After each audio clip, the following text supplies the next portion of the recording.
오늘도 이 자리에 함께 하신 저와 여러분에게 하나님의 크신 은혜가 함께 하시기를 주님의 이름으로 축복드립니다. 서로 인사하겠습니다. 수고하셨습니다. 우리는 가족입니다. 네, 진짜 가족도 있죠. 옆에 사람. 앞뒤로 보시면서 우리는 가족입니다. 네, 우린 가족입니다. 아시죠? 네, 우린 계속해서 말씀에 대해서 나누고 있습니다. 여러분, 지난주 말씀을 외워보셨습니까? 어떻게?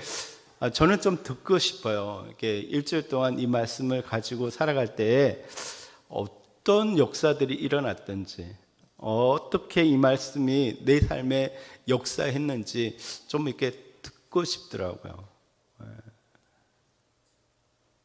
아무것도 염려하지 말고 염려만 푹 놓고 계셨는지, 우리가 기도할 때 하나님께서 어떻게 우리에게 역사하셨는지 좀 이렇게 생각해 보려고 합니다. 이번 주 말씀도 나갑니다. 우리 같이 해볼까요? 시작. 평안을 너희에게 끼치노니 곧 나의 평안을 너희에게 주노라.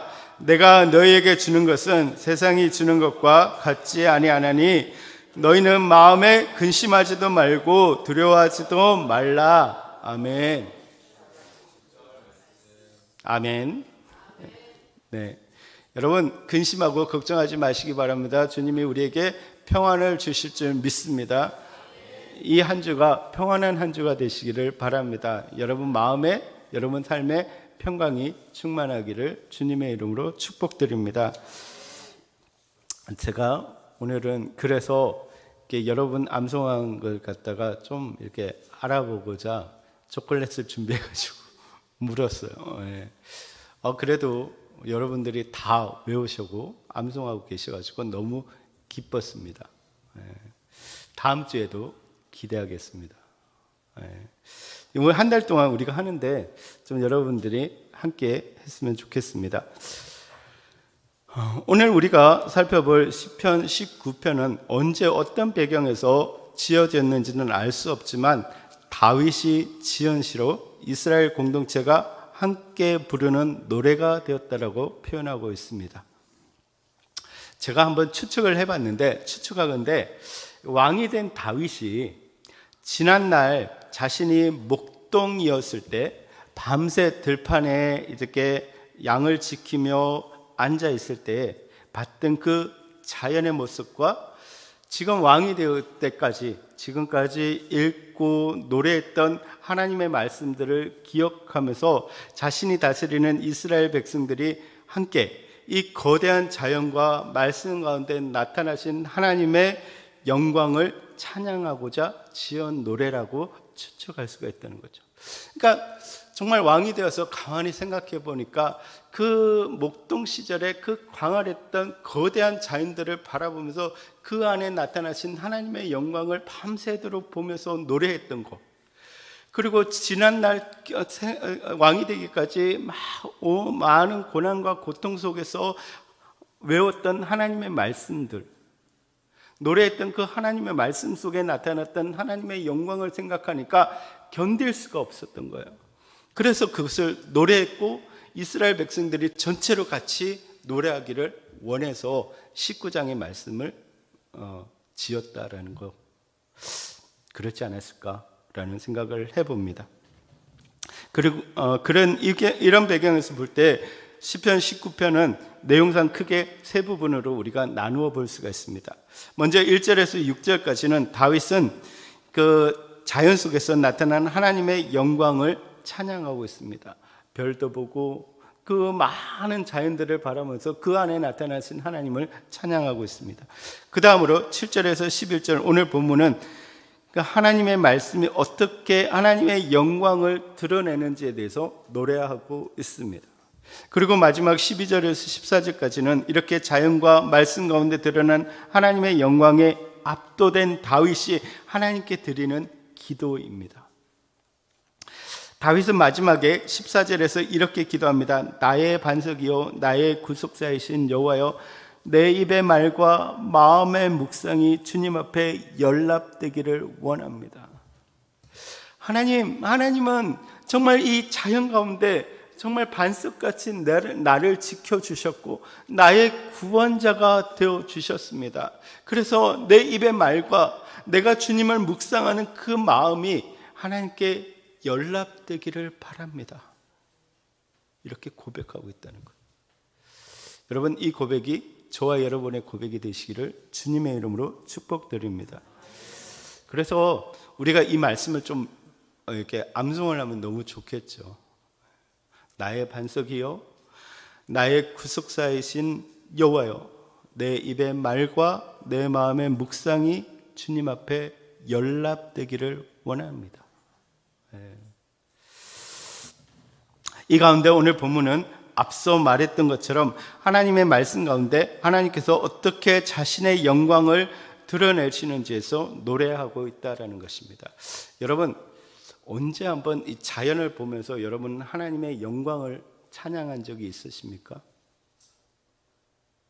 우리가 예전에 우리가 생각해 보면 야외를 많이 갔었는데 야외 갈 때마다 우리가 찬양을 부르잖아요, 그죠? 주 하나님 지으신 모든 세계 이렇게 막 찬양하잖아요. 그리고 자연을 보면서 하나님께 영광을 돌리자라고 이야기를 합니다. 그때 우리의 마음속에 진짜 이 자연을 보면서, 거대한 자연을 보면서 하나님의 영광이 드러난 것에 대해서 이렇게 찬양했잖아요. 제가 예전에 이렇게 중국 연변에 간 적이 있는데, 그 선교로, 단기 선교로 청년들하고 그때 백두산을 올라갔어요. 근데 백두산을 올라갔는데 진짜 거대한 산이라는 게 어떤 건지 느꼈어요. 정말 백두산이 크고 웅장했었어요. 근데 그 모습을 보면서 진짜 하나님의 영광이 드러나시는구나. 하나님께서 이것을 창조하셨구나. 그때는 진짜 찬양이 나오더라고요. 근데 우리가 한번 그런 모습, 그런 마음을 좀 가졌으면 좋겠다. 또 하나는 우리가 말씀을 보면서 정말 하나님의 영광이 드러난다. 하나님의 정말 하나님의 되심이 이 말씀 가운데 있다라고 느껴본 적이 있는지. 여러분, 말씀을 보면서 어떤 생각을 하십니까? 목사님, 바빠요. 무지 바빠요. 목사님, 말씀을 못 읽어요. 그런 분 빼고, 그런 분은 우리 교회에 없을 줄 믿습니다. 아멘? 그럼 우리가 말씀을 읽으면서 정말 그 말씀 속에서 하나님의 영광이 드러나면서 정말 하나님, 내 구원자, 내 반석, 이런 고백이 있었으면 좋겠다는 거예요. 근데 그렇게 하나님이 그 말씀 가운데 어떻게 자신의 영광을 드러내시는 데 대해서 오늘 본문이 이야기하고 있는데, 보시면 각 절마다 2개씩 모두 6개의 그 하나님의 말씀에 대한 이름과 특징들을 말하면서 자연과는 비교할 수 없는, 자연에서 느낄 수 있는 그 영광과는 비교할 수 없는 영광. 그러니까 저와 여러분 곧 우리 모두를 새롭게 하는 하나님의 말씀의 탁월함에 대해서 찬양하고 있다라는 거예요. 자연을 보면서도 하나님의 영광을 우리가 찬양했는데 그것과는 비교할 수 없는 그 하나님의 영광이 말씀 가운데 있다라는 거예요. 그 말씀이 어떻게 하나님의 영광을 드러내는지, 또 어떻게 그 말씀 가운데서 우리가 새롭게 되는지를 오늘 본문이 말씀해 주고 있습니다. 여러분 7절을 보시기 바랍니다. 여호와의 율법은 완전하여 영혼을 소생시키며 여호와의 증거는 확실하여 우둔한 자를 지혜롭게 하며 라고 되어 있습니다. 근데 우선 보시면 다윗은 7절에 나오는 이 2개의 단어, 여호와의 율법이나 여호와의 증거라는 그 단어를 포함해서 다른 4개의 단어, 그러니까 6개의 단어들 앞에 무엇을 붙이고 있습니까? 여호와의라는 단어를 붙이고 있습니다. 그러니까 이것은 뭐냐면, 비록 자신이 하나님의 말씀에 대해 여러 단어들로 표현하고 있지만 이 모든 말씀이 누구의 것이라는 거예요? 여호와의 것이라는 거예요. 여호와의 것. 그러니까 하나님으로부터 나온 말씀이라는 것을 강조하고 있습니다. 근데 더 나아가서 이 말씀이 이 말씀을 받는 사람들과의 언약적 관계, 그리고 인격적 관계에 있다라는 것을 강조하고 있다라는 거예요. 여러분, 이스라엘 백성들이 시내산에서 하나님의 율법을 받았습니다. 왜요? 왜 하나님의 율법을 받았습니까? 그들이 하나님의 백성이기 때문에 받았다는 거예요. 그 애굽 땅에 있던 이스라엘 백성들을 끌고 와가지고 시내산에서 너는 나의 백성이 되고 나는 너의 하나님이 되고 너는 나의 백성이 되리라는 관계를 형성하셨다는 거예요. 그 가운데서 말씀을 주셨다는 거예요. 그러니까 이 말씀은 뭐라는 거예요? 그냥 다른 모든 사람 이방인들에게 준 게 아니라 하나님의 자녀들에게 준 거예요. 하나님의 백성들에게 준 거예요. 그러니까 내가 너의 하나님이 될 거고 너는 나의 백성이 될 거야. 이 언약 가운데 형성되었을 때 이 말씀을 주었다는 거예요. 여러분, 우리가 이 성경을 받은 이유가 무엇입니까? 여러분이 성경책을 가지고 있는 이유가 무엇입니까? 하나님의 백성이 되었기 때문에, 그리스도인이 되었기 때문에 이 성경을 가지고 있는 것입니다. 그죠? 안 믿는 사람들도 성경을 가질 수 있습니다. 그러나 그 말씀이 나의 것이 되지 않습니다. 내가 하나님의 백성이 되고 그리스도인이 되고 그리스도인을 따르는 사람이 되고 그를 구주로 모셨기 때문에 이 말씀을 가질 수 있고 이 말씀을 읽을 수 있다는 거예요. 이게 여호와의 말씀이라는 거예요. 아멘. 그렇다면 우리는 읽어야 됩니다. 그죠? 가지고 있는 것은 불신자들도 할 수 있어요. 근데 우리가 하나님의 말씀을 받았기 때문에 그 관계가 형성됐기 때문에 우리에게 말씀을 주셨고 이 말씀을 읽고 듣고 또 말씀대로 살아가는 거예요. 근데 또 한 걸음 더 나아가면 이러한 하나님의 말씀이 여호와 하나님과의 올바른 관계를 형성할 수 있는데 필요한 요소라는 것을 말해주고 있습니다. 무슨 얘기입니까? 우리가 하나님과 더 가까이 가기 위해서는 뭘 해야 된다는 거예요? 말씀을 읽어야 된다는 거예요. 하나님과 더 가까이 가고 하나님과 온전한 관계가 되기 위해서는 뭐예요? 하나님의 주신 말씀을 읽어야 된다는 거예요. 그래서 우리가 성경 말씀을 이렇게 암송을 하니까 어떤 거냐면 더 가까워지는 것 같아요. 하나님과. 그렇지 않습니까? 안 그런가요? 더 가까워지는 것 같아요. 하나님 말씀을 읽으니까, 외우니까, 말씀대로 살아가 보니까 하나님이 내 옆에 계시는 것 같아요. 근데 또 결론적으로는 이 하나님의 말씀이 하나님으로부터 나왔고 하나님과의 관계 속에서 주어졌기 때문에 나를 새롭게 할 수 있는 힘과 근거가 된다는 거예요. 그죠? 우리가 말씀을 읽을 때 새로워지고 우리가 말씀을 읽을 때 더 그리스도인으로 새롭게 살아갈 수 있는 힘은 뭐라는 거예요? 이 말씀이 하나님께로부터 나온 말씀이기 때문에 하나님의 말씀이기 때문이라는 거예요. 그죠? 그래서 우리가 말씀을 읽어야 되고 이 말씀이 그런 힘을 가질 수 있다라는 것을 말해주고 있습니다. 네, 여기서 보시면 다시 7절을 보시면 다윗은 여호와의 율법이 완전하기 때문에 영혼을 소성시키게 한다라고 노래하고 있습니다. 근데 여기서의 율법은 모세를 통해서 하나님께서 주신 말씀, 그러니까 하나님께서 주신 하나님의 말씀이라는 의미를 가지고 있는데 직접적으로는 토라, 그러니까 토라라고 이야기하면 모세오경, 창세기, 출애굽기, 레위기, 민수기, 신명기. 아나 모르나 기다려봤더니 이게 모세오경을 의미합니다. 근데 이후에 등장하는 5개의 모든 표현들은 이 율법의 다양한 특징, 말씀의 다양한 특징과 기능을 표현하고 있는 것입니다. 그러니까 이 율법이라는 것, 곧 하나님의 말씀을 이야기하는데 이 말씀이 뭐 하다는 거예요? 완전하다는 거예요. 이 완전하다는 말은 제사 용어예요. 그러니까 제사를 드릴 때 제물을 바치게 되는데 이 제물이 완전해야 된다는 거예요. 흠이 없어야 된다는 거예요. 흠이 없어야 된다. 그러니까 하나님의 말씀은 흠이 없다는 거예요. 어떤 결함도 없다라는 거예요. 여러분 믿으시기 바랍니다. 성경은 어떤 결함도 없는 하나님의 말씀임을 믿으시기 바랍니다. 근데 조금 더 적극적으로 이 말씀, 완전하다는 뜻을 찾아가면 인간을 타락하게는 모든 것에서 완전히 떠났고 모든 사람으로 완전히 채워져 있고 의도하는 목적에 필요한 모든 것들을 가지고 있다라는 의미를 가지고 있다는 거예요. 그러니까 이 말씀을 읽으면 죄로부터 완전히 떠나가게 되고 이 말씀을 읽으면 우리가 하나님 앞에 설 수 있는 선함을 다 받을 수 있다는 거예요.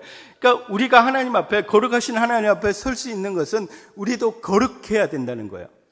그런데 우리가 거룩할 수 있는 부분은 뭐냐면 말씀을 통해서 그 말씀대로 따라갈 때 우리는 거룩함이 된다는 거예요. 그런데 그 말씀은 우리를 거룩하게 만드는 모든 요소들을 완전하게 갖추고 있다는 거예요. 아멘입니까? 다른 말로 하면 하나님의 말씀에는 우리가 하나님의 백성이 되고 하나님의 백성으로 살아갈 수 있는 1.1핵이라도 더하거나 뺄 필요가 없다라는 거예요. 이 말씀대로만 살아가면 우리는 하나님의 백성으로 살아갈 수 있다라는 것입니다. 이것이 율법이 완전하다는 의미를 가지게 됩니다. 그렇기 때문에 이 율법은 영혼을 소생시킬 수 있다라는 것이죠. 근데 이 영혼을 소생시킨다는 것은 하나님의 말씀이 이 죄악으로 황폐해진 영과 육, 이 모든 면에서 회복해 하시고 다시 살아나게 하신다는 거예요. 여러분 말씀을 읽으면 우리의 지친 영혼이, 죄에 찌든 영혼이 새롭게 된다는 거예요. 살아날 수 있다라는 거예요.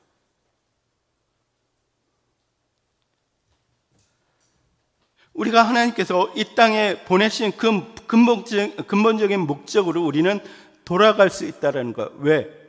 그 말씀은 완전하기 때문에. 여러분, 우리가 살아가다 보면 삶의 무게 앞에서 여러분 지치고 힘들 때도 있지 않습니까? 여러분들이 조금씩 짓는 죄로 인해서 내 영혼이 짓눌려져 가지고 지치고 힘들어 넘어지지 않습니까? 이때 필요한 것이 무엇입니까? 어떤 위로나 새로운 일을 다시 하는 것이 아니라 하나님의 말씀을 읽어야 된다는 거예요. 그럴 때 우리의 마음이 새롭게 되고 우리의 마음이 살아날 수 있다는 것입니다. 여러분 이 사실을 믿으시고 여러분 말씀을 읽으시기 바랍니다. 여러분 지치고 힘들고 바쁠 때 더 말씀을 읽으시기 바랍니다. 여러분의 영혼이 살아나는 역사가 있다라는 것입니다. 여러분들이 하나님의 백성으로 살아갈 수 있는 힘이 여기에 있다라는 것입니다. 아멘. 안 읽으면 어떻게 된다는 거예요? 계속 지쳐가는 거예요. 계속 죽어가는 거예요. 다른 것으로 내가 이 지치고 힘든 마음을 채워보려고 하지만 안 된다는 거예요. 여러분 다 해보십시오. 되는지. 안 됩니다. 하나님의 붙잡고 말씀을 붙잡고 나아갈 때 영원히 살아나는 은혜가 있을 줄 믿습니다. 네. 계속해서 보시면 다윗은 하나님의 율법, 그러니까 하나님의 말씀은 무엇이라고 이야기합니까? 증거라고 이야기합니다. 증거, 여호와의 증거라고 이야기합니다. 이 증거는 어디에 쓰여집니까? 재판정에서 쓰여집니다. 그러니까 재판정에서 쓰여질 때 이 사람이 죄를 지었는지 안 지었는지를 명확하게 가르는 것이 무엇입니까? 증거와 증인입니다. 그죠? 그런 입장에서 여호와의 증거라고 이야기하는 것은 우리의 죄가 있는지 없는지에 대해서 명확한 기준이 된다는 의미에서 증거라고 이야기를 하고 있습니다. 그런데 이 증거가 확실하기 때문에 우둔한 자를 지혜롭게 만들라고 노래하고 있습니다. 그러니까 확실하다라는 것은 믿음직하다라는 거예요. 그러니까 이 증거가 잘못된 증거가 아니라 확실한 증거라는 거예요. 확실한 증거. 그러니까 그 사람의 죄를 지었는지 안 지었는지에 대해서 확실하다는 거예요. 그러니까 이 길이 바른지 아닌지에 대해서 확실하다는 거예요. 확실한 증거라는 거예요. 그렇기 때문에 우둔한 자를 지혜롭게 한다는 거예요. 근데 우둔한 자라는 이 말을 영어 성경으로 살펴보니까 더 심플이에요. 더 심플. 그러니까 우둔한 자는 어떤 자냐면 단순한 자. 하나밖에 모르는 사람. 그러니까 하나밖에 몰라. 그러니까 여기서 이야기하면 여기 따라가고, 저기서 이야기하면 저기 따라가고, 이런 사람이 우둔한 자라는 거예요. 근데 그 우둔한 자를 어떻게 하신다는 거예요? 지혜롭게 하신다는 거예요. 지혜롭게. 그러니까 이 우둔한 자를 조금 더 들어가면 옳고 그름을 분별할 수 없어서 쉽게 여러 가지 그릇된 교훈에 흔들리는 사람인데, 이 증거가 바른 분별력을 주기 때문에 흔들리지 않는다는 거. 흔들리지 않게 한다. 여러분, 말씀을 읽으면 이게 죄인지 아닌지 분명히 알 수 있다는 거예요. 이게 하나님의 길인지 아닌지를 알 수 있다는 거예요. 그게 지혜라는 거예요. 그게 지혜. 그냥 내가 공부 잘하고 지식이 많고 많은 것들을 알고 있다라고 해가지고 그것이 지혜 있는 사람이 아니라는 거예요. 진짜 지혜는 하나님 말씀대로 살아가는 사람이 지혜로운 사람이다. 그 지혜를 준다라고 말하고 있습니다. 만약에 하나님의 율법을 배우지 않는다면 어떻게 된다는 거예요? 시험에 빠지고 죄를 짓게 되고 우둔한 길에 빠져버릴 수밖에 없다라는 것을 말해주고 있습니다. 여러분, 지혜 있는 삶을 살아가시기를 주님의 이름으로 축복드립니다. 그러기 위해서 뭐 해야 된다고요? 말씀을 읽어야 된다는 거예요. 다음으로 8절로 가면 여호와의 교훈은 정직하여 마음을 기쁘게 하고 여호와의 계명은 순결하여 눈을 밝게 하시는도다 라고 말씀하고 있습니다. 그래서 보시면 다윗은 하나님의 율법을 무엇이라고 표현하고 있습니까? 교훈이라고 표현하고 있습니다. 이 교훈은 뭐냐면 이스라엘 백성들에게 요구하시거나 명령하시는 의무를 이야기할 때 교훈이라고 합니다. 여러분, 우리가 교훈을 들을 때, 메시지를 들을 때 이건 하나님의 메시지, 하나님의 교훈이라고 들을 때 이것은 반드시 지켜야 되는 것입니다. 아멘? 근데 우리는 어떻게 됐습니까? 그래, 맞아. 저렇게 살아가야 돼요. 맞아. 그러나 나는 아니야. 나는 마음은 원이지만 육신은 약해. 그러니까 안 듣는 거예요. 여러분, 교훈은 지키라고 주시는 거예요. 아멘? 오늘 말씀도 여러분 지키라고 주는 거예요. 이 말씀의 핵심은 무엇입니까? 많은 얘기를 하지만 뭘 주는 겁니까? 말씀을 읽어야 된다는 거예요. 말씀 가운데 살아가야 된다는 거예요.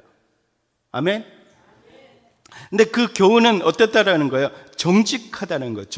정직하다라는 것은 올바르고 정직하다, 의롭다라고 번역할 수가 있습니다. 이것은 결코 하나님 말씀에는 거짓이 없다라는 소극적인 의미가 있지만 적극적으로 의미에는 하나님께서 기뻐하시는 의로운 삶이 무엇인가를 제시해 준다는 거예요. 하나님의 교훈은 우리가 지켜야 되는 의무는 우리에게 어떻게 살아가라고 말씀해 주기 때문에 우리의 마음이 기쁘다라는 거예요. 왜? 그 길대로 따라가면 그 길은 의로운 길이기 때문에 우리의 마음에 기쁨이 충만하다는 거예요. 여러분, 우리가 그리스도인으로 살아갈 때 기쁨이 무엇입니까? 하나님 말씀대로 살아가는 것, 그것이 기쁨이 됩니다. 아멘. 주의 길을 걸어가는 것이 기쁨이 됩니다. 주님이 걸어가신 길이 어디입니까? 십자가의 길입니다. 고난의 길입니다. 그 구원의 길입니다.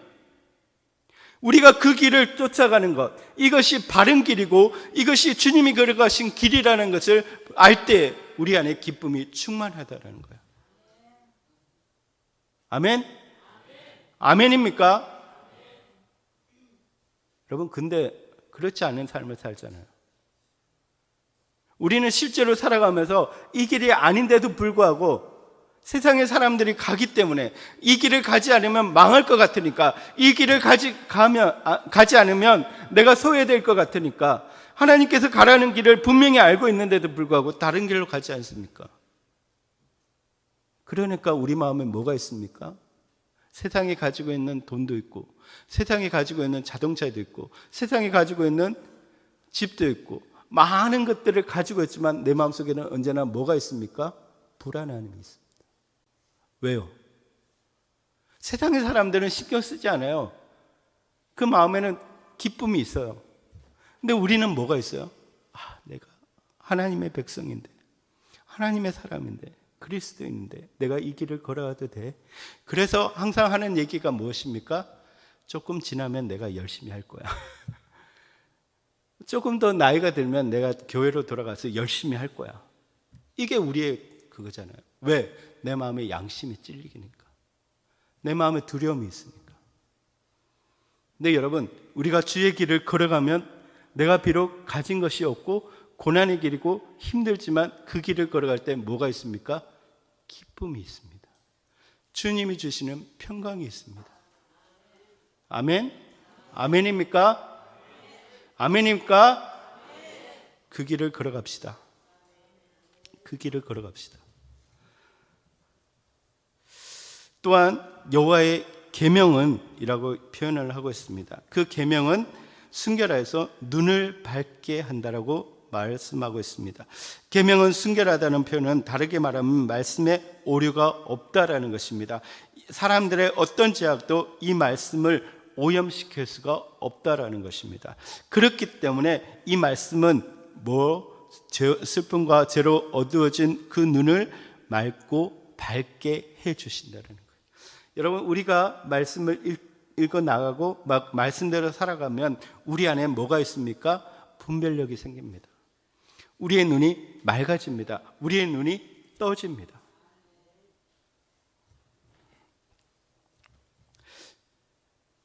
결과적으로 하나님 말씀만이 우리 사람의 영적인 지식을 밝혀주는 유일한 등불이 된다라는 것을 말해주고 있습니다. 여러분, 우리가 보면 좀 재밌지 않습니까? 말씀이 하시는 일의 진행을 우리가 볼 수 있는데, 하나님께 돌아선 자는 하나님의 백성과 하나님의 제자가 되고 나아가 그 영혼이 기쁨을 누리게 되고 분별하는 눈을 갖게 됩니다. 그는 신령한 사람이 되어서 자기는 누구도 판단도 받지 않으면서 모든 것을 분별하게 된다라는 것입니다. 여러분, 이러한 은혜가 여러분의 있기를 주님의 이름으로 축복드립니다. 마지막 9절입니다. 보시면 여호와를 경외하는 도는 정결하여 영원에까지 이르고 여호와의 법도는 진실하여 다 의로우니라고 말하고 있습니다. 근데 여호와를 경외하는 도는 이라고 되어 있는데, 한국말에는, 한국 성경에는 그렇게 되어 있는데 히브리어 원어를 보면 이 도자라는 단어가 없어요. 그래서 여호와를 경외하는 것이 정결하다는 거예요. 그래서 그 정결함이 어디까지 이른다고요? 영혼까지 이른다고 이야기를 하는 거예요. 근데 여호와를 경외하는 것은 말씀이 궁극적으로 요구하는 거예요. 그러니까 말씀을 우리가 읽으면 궁극적으로 어떤 마음이 생긴다는 거예요? 하나님을 경외하는 마음이 생긴다는 거예요. 그래서 하나님을 경외하는 마음이 생기니까 어떻게 되는 거예요? 그 정결함이, 깨끗함이 언제까지? 영혼까지 이르게 된다라는 것을 말해주고 있습니다. 또한 여호와의 법도, 규례는 이방 종교들과는 달리 영원히 변치 아니하는 유일한 표준이기 때문에 그것을 따르면 그것이 완전하기 때문에 의롭게 된다라고 말씀하고 있습니다. 이것이 하나님에 대한 결론적인 정의입니다. 우리가 하나님의 말씀을 들으면 우리의 마음이 의롭게 됩니다. 아멘. 자, 이것이 그러니까 하나님 말씀이 우리와 우리의 삶을 새롭게 하는 과정입니다. 과정. 근데 우리가 새롭게 되었을 때 그 결과가 어떻게 됩니까? 결론적으로 하나님의 말씀은 금, 곧 정금보다 더 사모할 것이며 꿀과 송이꿀보다 더 달게 된다라고 말씀하고 있습니다. 그러니까 우리가 새롭게 되고 우리가 정말로 하나님의 말씀 가운데 온전함으로 살아가면 말씀을 읽을 때마다 어떤 게 된다는 거예요? 꿀보다 더 달게 된다는 거예요.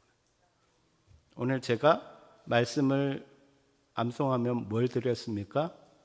초콜릿. 근데 이스라엘에 가면 그 아이들에게 이렇게 말씀을 훈련시켜요. 근데 훈련시키는데 그 아이들이 이렇게 말씀에 더 가까이 가기 위해서 어떻게 하냐면 그 말씀은 우리처럼 이런 성경책이 아니라 두루마리거든요. 두루마리. 이 두루마리를 이렇게 말아가지고 이렇게 쫙 펴서 성경을 읽게 되는데 그 두루마리에다가 꿀을 바른다고 합니다. 꿀을. 그러니까 아이들이 이제 꿀을 좋아하다 보니까 꿀을 이렇게 핥으면서 그 말씀을 본다는 거예요.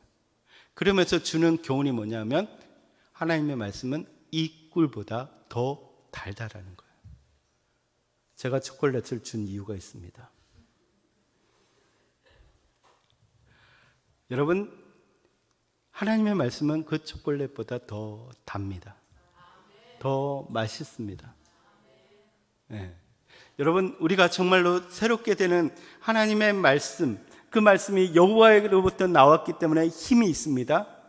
그 말씀을 읽어갈 때 우리가 살펴본 것처럼 이렇게 우리를 새롭게 합니다. 그 결과가 뭐라는 거예요?